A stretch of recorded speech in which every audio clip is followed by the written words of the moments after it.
Now, may I just say at this point, thank you very much for all the comments that you sent in.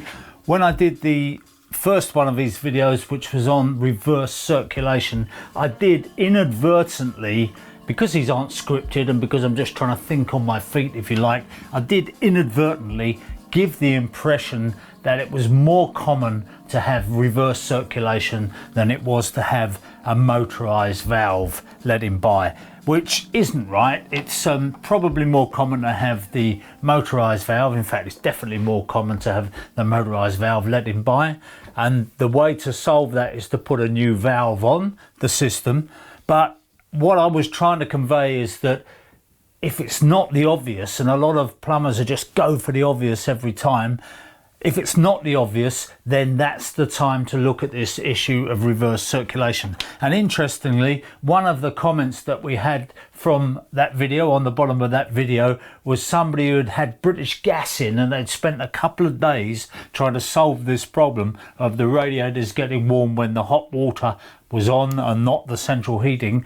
And the guys immediately, the British Gas guys immediately went for the motorised valve. Said it's the motorised valve that's at fault, changed the motorised valve, went away, phone call, still happening, came back, said, well, it must be a faulty motorised valve. The brand new one must be faulty, which for me would have started ringing alarm bells, you know.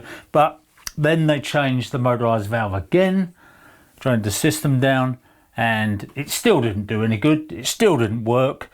And the householder kind of phoned them up and they lost interest, basically. They didn't come back. They were defeated by it. They said, we don't know what it is. And they left it at that. And then the householder got a local plumber in, local heating engineer in, who immediately identified it just by holding the flow and the return and seeing that they were running backwards when hot water only was on, and immediately diagnosed the problem, fixed it with a little non-return valve, which is what I suggested as an alternative way of doing it, rather than rerunning pipework, and Bob's your uncle solved the problem. So there you go. That was basically what I was trying to convey. Sorry for all those people who have heard all that bit before, but what I did say is when I did this initial thing about reverse circulation, I said I would talk about the cylinder a little bit more, and I didn't really talk about the cylinder. So what I've done now is to produce a little cylinder here where we can just talk about a couple of things to do with the cylinder. Now, the first one is that what I was talking about in the first video was balancing the system. Sorry, we get this the right way round.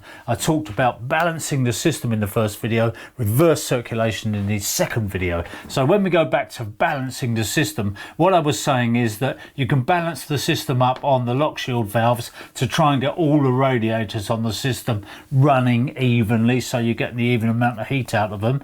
But the other thing that you can also do is when the water is coming out of the boiler here, and it's being pumped up into the system, it can sometimes run around that cylinder if the hot water is, if it's calling for heat and the cylinder valve is open, it can run around that cylinder because that's 22mm pipework, and then it would run back to the boiler, and the boiler would sense the water was coming back hot, and it would switch the boiler off or turn the boiler down, and the radiators aren't actually satisfied, they're not getting hot. So you get this situation sometimes where you've got an imbalance between the water going through the cylinder and the water going through the radiators. So in order to stop that happening and to slow the flow down, if you like, going through the cylinder so that it gives up a little bit more of its heat, in order to stop that happening, what we do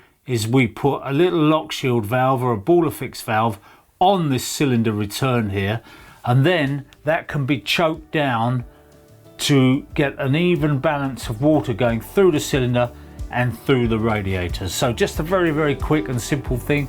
Put a lock shield valve on the cylinder and that solves that problem. So I hope that helps. Now I'm going to reuse this, I'm going to repurpose this drawing for my next video.